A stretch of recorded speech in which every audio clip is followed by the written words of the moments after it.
Hello, everybody. Scott Golden here with the Mid Atlantic Championship Wrestling Review Series. This is for the 23rd of April 1983. 2003, that'd be awesome. 2023, that'd be even better. But 1983, we are moving quickly through. I'm all the way up to watching 1985, but I've been so busy with work lately. This is my busy season through about the end of January. So November through January, my busy season. And so that kind of has limited the amount of time I've had to record. Didn't even get to full gear. That'll be up later tonight, as will your NXT report, your NWA report, and some other things as well. Anyway, we kind of go into this as the continuation of, I guess you'd say, some basic stuff here. And we open in an enhancement talent situation. Ken Timms returns to the area. Ken Timms has been here before. Mike Rotundo is his opponent. Timms takes a little bit to him. Not exactly a major challenge match here for Rotundo. Rotundo coming up with some basic stuff. Collegiate style, shoots the half, that sort of thing. Rotundo is not as prominent as he was when he was television champion, but at the same time, managing to do what's there. Big hip tosses and other basic things, and then manages to get a dropkick under the chin and other basic maneuvers. And needless to say, Rotundo doesn't get everything he wants, but manages to get some of the things that are there. And ultimately gets things going in that direction along the way. Rotundo manages to get a airplane spin and the pinfall attempt and the victory in the opening contest, and obviously continues on his role. Roddy Piper cuts a promo, basically says he wants the U.S. title, wants to be victorious, also manages the birth of his daughter.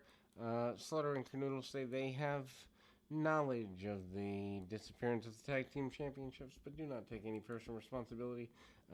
Sandy Scott comes out and basically says that they will be fined first at $1,000 a day, and up to $2,000 a day when they refuse to return the championship belts that they had stolen the previous week. We move into another in the series of things. They re-show the brawl from the previous week where the belts, in fact, were stolen. Enhancement match for Mike Graham. Mike Graham, of course, from Championship Wrestling from Florida, and that is also where the match footage is from. Graham is basically being treated as a guy who's coming into the territory as a pretty big deal. Obviously, the Carolinas and Florida, close enough by where it's a big deal. Arm bars, arm ringers, and the like on Mike Graham. Mike Graham never really quite got over with the U.S. audience on a nationwide level the way that he did in Florida. Of course, his father being Eddie Graham, who is a major reason behind Florida, to say the very least. Needless to say, arm drags, arm bars, and the like. Mike Graham does have the fan support, but doesn't have as much of it outside of the Florida circuit as he would in other places.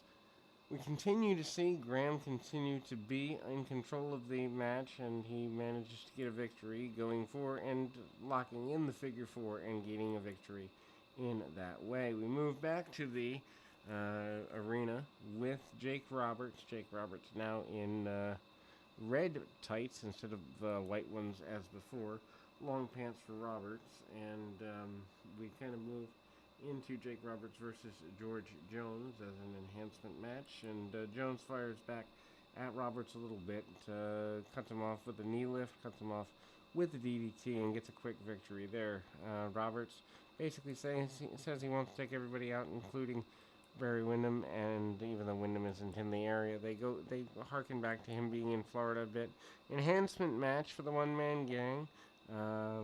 Gang gets a couple of punches in on the guy and manages to take him out. This time he's wearing a black singlet, so either a different day of TV or they just had him change tights in between matches. Don't really know which. Punches, kicks, shoulder tackles, and eventually a power slam, leading to a victory there and ultimately getting the victory in quick order. The big splash also from the gang, and the leader of the House of Humperdinck is in solid control. The Magic Dragon and the Great Kabuki, managed by Gary Hart, out as a tag team. The All Asian Tag Team Champions, apparently.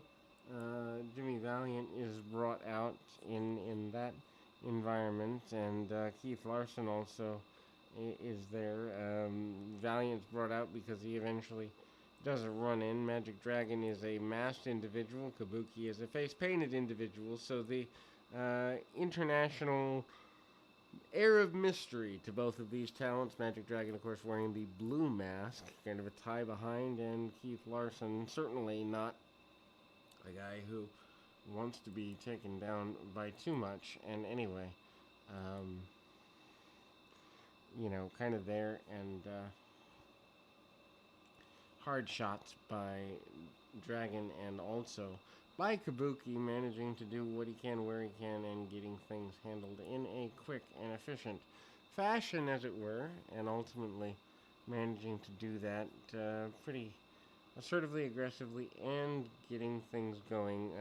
Kabuki managing to allow Dragon to get some punches in the corner. Dragon does what is a big deal at the time, a top rope backflip as an offensive maneuver.